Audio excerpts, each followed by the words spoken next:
Oke, selamat pagi, selamat siang, selamat sore, selamat malam. Assalamualaikum warahmatullahi wabarakatuh. Ketemu lagi dengan Pak Didi di mata pelajaran informatika. Di sini Pak Didi akan bahas tentang materi algoritma dan pemrograman. Bahasa pemrograman yang kita pakai adalah bahasa C nanti. Terus web application yang kita gunakan adalah online GDB. Mengapa kok menggunakan online GDB? Nanti kalian bisa belajar secara mandiri di rumah dengan menggunakan smartphone kalian tanpa tergantung dengan perangkat komputer.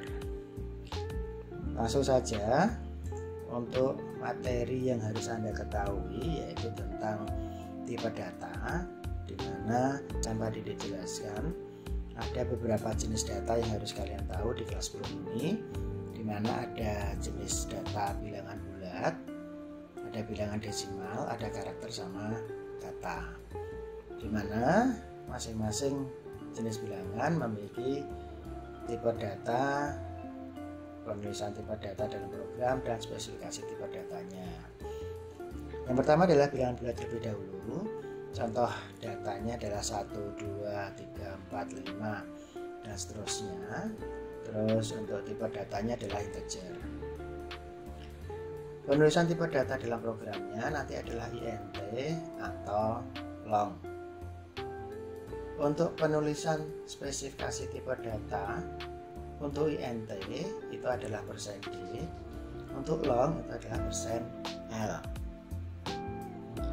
Untuk jenis data berikutnya adalah bilangan desimal, di mana contohnya adalah 0,1, 3,5, 2,5 dan lain sebagainya. Jenis bilangan desimal itu yang ada komanya.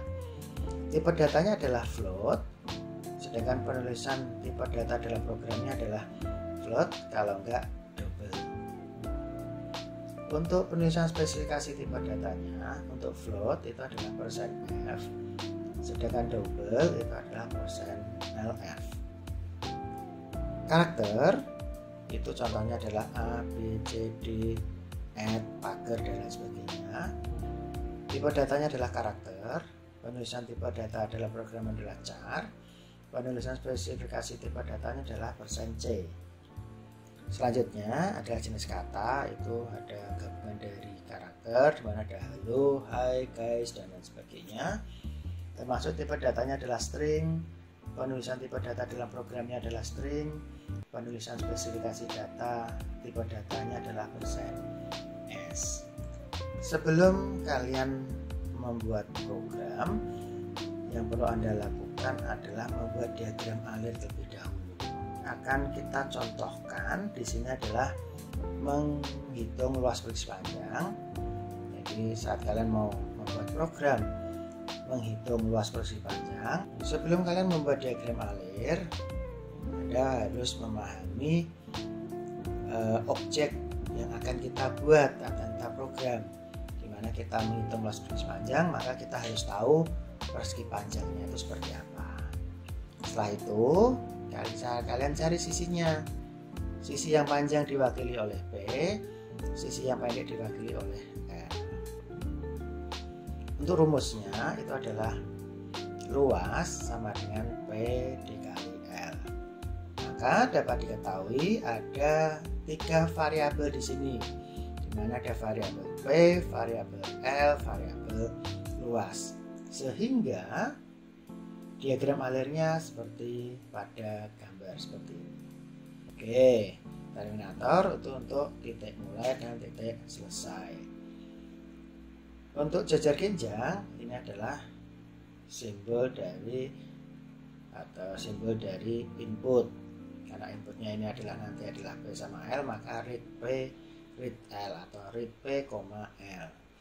Terus untuk yang persegi panjang itu adalah proses. Untuk yang jajar genjangnya bawah ini untuk output. Masuk ke aturan penulisannya. Untuk menuliskan definisi variabel, maka aturannya adalah tipe data spasi nama variabel titik koma. Menulis masukan atau input, perintahnya adalah scanf, kurung buka, tanda petik, spesifikasi tipe data, tanda petik, koma, simbol dan, terus variabel, kurung tutup, titik, koma. Menulis rumus adalah sesuaikan. Kalau rumusnya menghitung luas garis panjang, maka luas sama dengan kurung buka P bintang L, kurung tutup, titik, koma.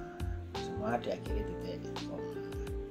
Bintang ini adalah simbol dari perkalian, aritmatika perkalian. Terus untuk menulis keluaran, maka perintahnya adalah printf. Nanti ada dua untuk printf. Ini adalah langsung teksnya apa, nanti akan dicetak. Kalau kita hubungkan dengan menghitung luas fungsi panjang, maka printf kurung buka tanda petik teksnya nanti apa, terus dilanjutkan spesifikasi tipe data dari yang akan dicetak, variabel yang akan dicetak, koma, variabel, titik, koma. Oke, untuk menulis programnya kita harus berpatokan pada diagram alir.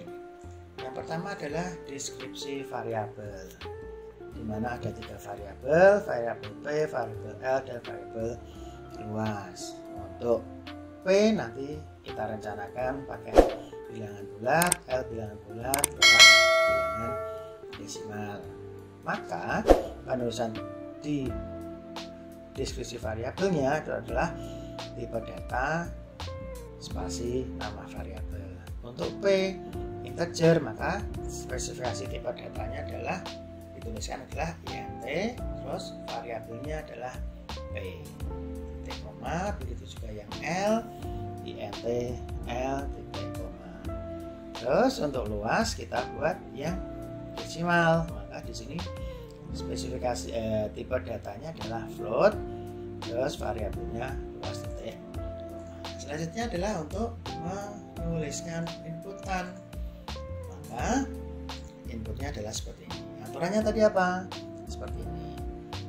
Jadi kita lihat aja di sini, kita lihat dari variabelnya.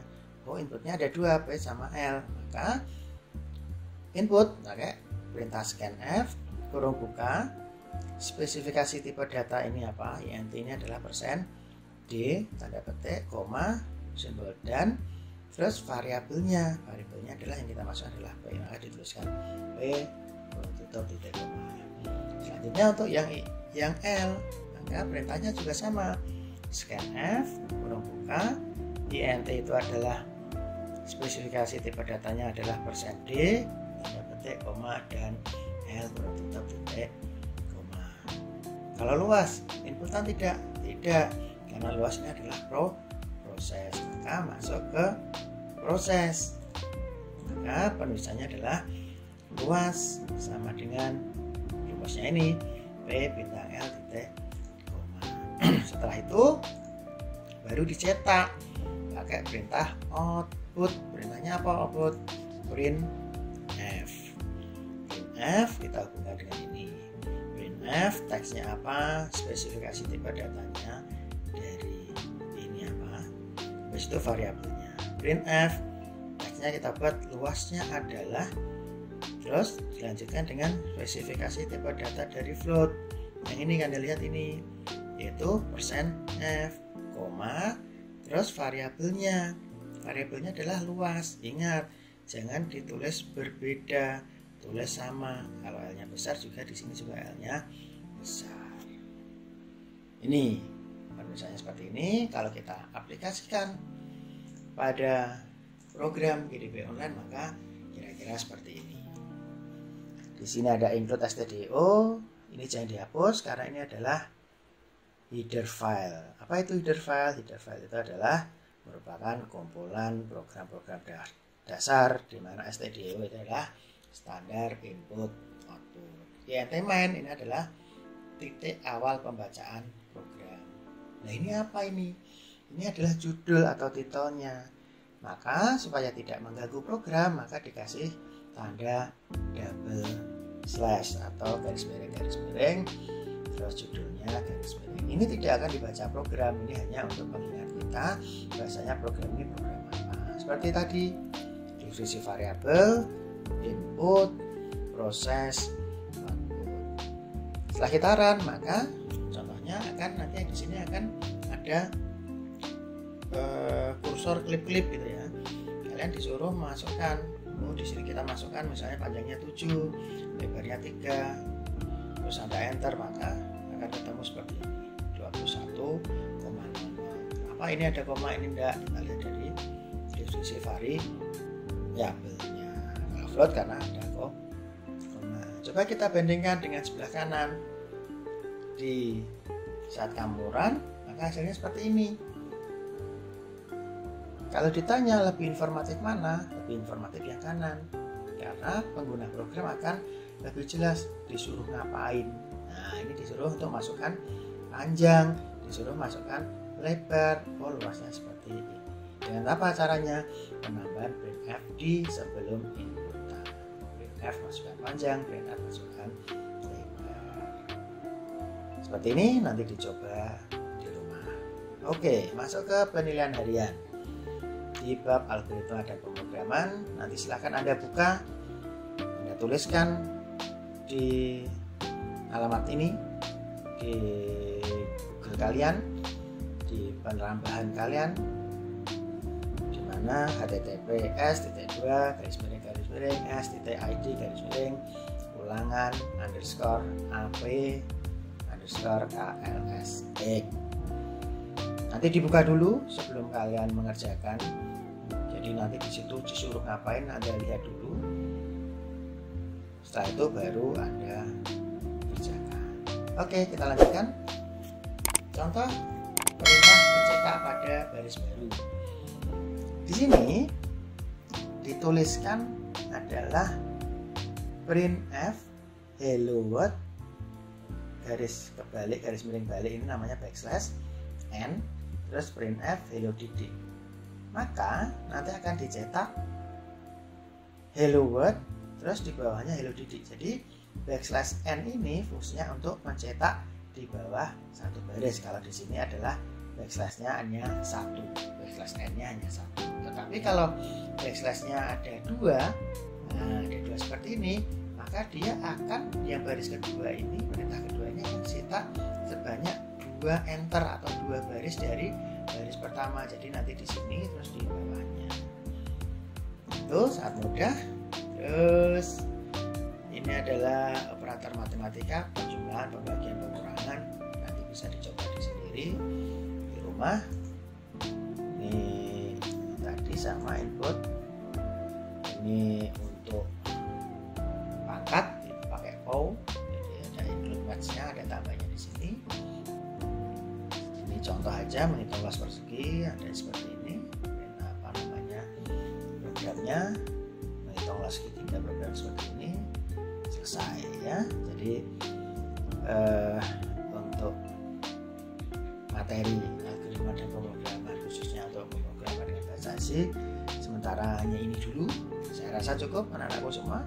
Selamat mengerjakan penilaian hariannya. Saya tunggu hasil dari penilaian hariannya. Terima kasih atas kerjasamanya, terima kasih atas perhatiannya. Akhir kalam, wassalamualaikum warahmatullahi wabarakatuh.